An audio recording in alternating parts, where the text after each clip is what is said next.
Tahukah sejarah tentang helikopter di dunia? Helikopter adalah pesawat udara yang lebih berat dari udara, bersayap putar, yang rotornya digerakkan oleh mesin. Helikopter merupakan pesawat udara yang mengangkat dan terdorong oleh satu atau lebih rotor baling-baling mendatar besar. Helikopter diklasifikasi sebagai pesawat bersayap putar untuk membedakannya dari pesawat bersayap tetap biasa lainnya. Kata helikopter berasal dari bahasa Yunani helix spiral dan peron sayap. Helikopter yang dijalankan oleh mesin diciptakan oleh penemu Slowakia bernama Jan Bahil. Dibandingkan dengan pesawat bersayap tetap, helikopter lebih rumit dan lebih mahal untuk dibeli dan dioperasikan, lumayan lambat, memiliki jarak jelajah dekat dan muatan yang terbatas. Sedangkan keuntungannya adalah gerakannya. Helikopter mampu terbang di tempat, mundur dan lepas landas dan mendarat secara menegak, terbatas dalam fasilitas penambahan bahan bakar dan beban ketinggian. Helikopter dapat terbang ke lokasi manapun. Helikopter mampu terbang di tempat, mundur dan lepas landas dan mendarat secara menegak, terbatas dalam fasilitas penambahan bahan bakar dan beban ketinggian. Helikopter dapat terbang ke lokasi manapun dan darat dimanapun dengan lapangan sebesar rotor dan setengah diameter landasan helikopter. Dihasilkan oleh aliran udara yang dihasilkan dari bilah-bilah baling-baling rotornya. Baling-baling itu yang mengalirkan aliran udara dari atas ke bawah. Aliran udara tersebut sedemikian deras sehingga mampu mengangkat benda seberat belasan ton. Teorinya sebenarnya cukup sederhana, namun praktiknya rumit. Helikopternya. Untuk mengoperasikan helikopter itu, ada alat kemudi yang biasa disebut collective pitch dan cyclic pitch masing-masing berfungsi sebagai pengatur gaya angkat dan pendorong helikopter untuk melaju ke depan. Begitu sederhana cara kerjanya, tetapi mentransformasikannya dalam sebuah teknologi sungguh pekerjaan yang sangat rumit. Begitu pula halnya dengan konfigurasi rotor, bukan hanya sekadar bisa berputar lalu terbang dan mengambang. Sebab setiap baling-baling diputar akan selalu menimbulkan tenaga putaran yang disebut dengan istilah umum torque. Untuk menghilangkan atau menangkal tenaga putar yang bisa menyebabkan badan helikopter itu berputar, maka perlu dipasang anti-torque. Anti-torque ini dapat berupa tail rotor atau rotor ekor yang dipasang pada ekor pesawat yang juga berfungsi sebagai rudder.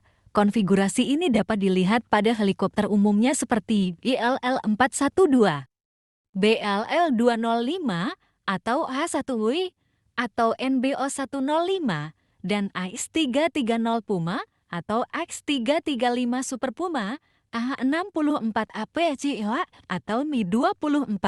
Selain menggunakan tail rotor, masih ada beberapa desain yang lain, misalnya yang menggunakan sistem tandem seperti yang digunakan pada helikopter Boeing JH-47 Chinook atau JH-46 Seiknigat. Kedua rotor tersebut yang bersama-sama berukuran besar masing-masing ditempatkan di depan dan di belakang badan. Keduanya simetris namun memiliki putaran yang berlawanan arah, maksudnya untuk saling meniadakan efek putaran yang ditimbulkan satu sama lain, intermes dalam bahasa populernya. Cara lain adalah dengan konfigurasi incubator. Konfigurasi rancang bangun seperti ini digunakan pada helikopter K-25 Kamov buatan Rusia atau Kamana H-43 Husky. Kedua baling-baling yang sama besarnya itu diletakkan dalam satu poros, terpisah satu sama lain, di mana yang satu diletakkan di atas rotor lainnya. Selain ketiga cara di atas, dibuat juga konfigurasi tanpa rotor ekor. Helikopter ini disebut no-tail rotor ini memiliki sistem yang sedikit berbeda dengan sistem yang ada di mana memanfaatkan semburan gas panas dari mesin utama yang disalurkan melalui tabung ekor, contohnya adalah helikopter. Rotor aktif atau tilt rotor dan sayap aktif atau tilt wing, sunting.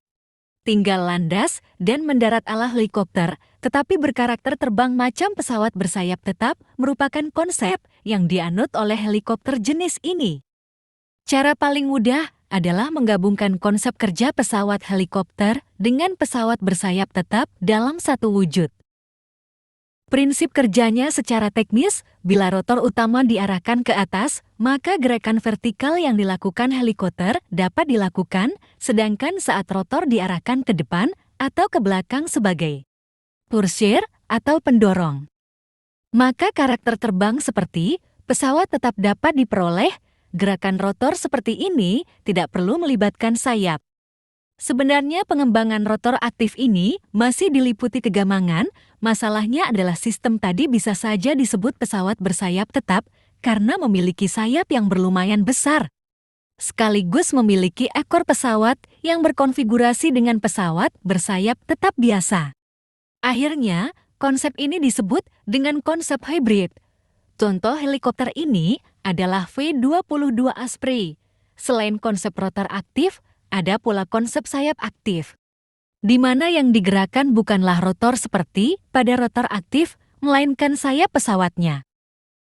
Sementara mesin tetap pada kedudukannya, contoh helikopter ini adalah TW-68 yang dirancang oleh Ishida Corporation, Jepang. Rancangan ini disebut-sebut sebagai memiliki rancangan yang lebih ringkas dibandingkan dengan rotor aktif. Hanya sayangnya, keberlanjutannya tidak begitu terdengar sunting dibandingkan pada pesawat biasa, khususnya pesawat tempur. Pesawat helikopter umumnya tidak dilengkapi dengan kursi lontar. Hal ini disebabkan karena masalah menghadapi rotor helikopter saat meluncurkan kursi lontar, sekaligus umumnya helikopter terbang lebih rendah sehingga lebih rentan. Namun demikian pada helikopter Rusia, Kamov K-50 Hukum yang menggunakan kursi lontar yang dirancang khusus seperti Zvezda K-37800, langkah kerjanya adalah ketika kursi lontar diaktifkan, maka rotor diledakkan dan lepas dari kedudukannya.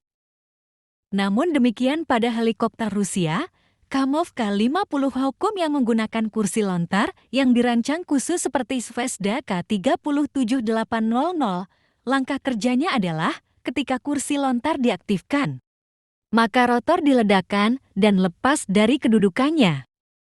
Sebenarnya, perjalanan helikopter menjadi bentuk yang dikenal pada saat ini memakan kurun waktu yang cukup panjang dalam perjalanannya. Juga melibatkan perkembangan teknologi dan juga para penemu serta pengembang helikopter. Helikopter pertama yang menerbangkan manusia adalah helikopter Breguet-Ritchie tahun 1907. Heli ini terbang di Douai, Prancis pada 29 September tahun 1907. Helikopter ini masih memperoleh bantuan dari 4 orang yang memegangi keempat kakinya. Upaya ini tidak memperoleh catatan baik sebagai helikopter pertama yang terbang bebas. Walaupun demikian, helikopter ini membuktikan keberhasilan teori terbang vertikal yang saat itu masih dianggap sebagai teori. Ini merupakan mesin pertama yang bisa terbang dengan sendirinya membawa seorang pilot secara vertikal sebagai akibat daya angkat sayap putarnya. Heli ini menggunakan mesin Antoinette berkekuatan 50 tenaga kuda. Terbang heli sesungguhnya dilakukan oleh Paul Cornu menggunakan heli bermesin ganda Antoinette 24 tenaga kuda di Lisieux, Prancis pada 13 November tahun 1907. Penerbangan berlangsung 20 detik hingga ketinggian 0,3 meter. Sedangkan helikopter berjenis Gyroplan pertama diraih oleh C4 Autogiro buatan Juan de la Cierva. Autogiro terbang pertama pada 9 Januari tahun 1923. Rahasia sukses pada pengadopsian sistem flapping hinges joint the blades to the rotor head. Sementara helikopter yang sukses terbang pertama dilakukan oleh jenis Focke-Wulf FW-61 berotor ganda yang didesain oleh Profesor Heinrich Focke pada tahun 1933 sampai tahun 1934. Helikopter ini melakukan terbang perdananya pada 26 Juni tahun 1936 dan ditenagai oleh mesin Siemens Halske SH-14A bertenaga 160 tenaga kuda. Terima kasih sudah menyaksikan video. Penjelasan ini kita akan melanjutkan di part selanjutnya. Semoga melalui video ini menambah wawasan kita dari yang tidak tahu menjadi tahu.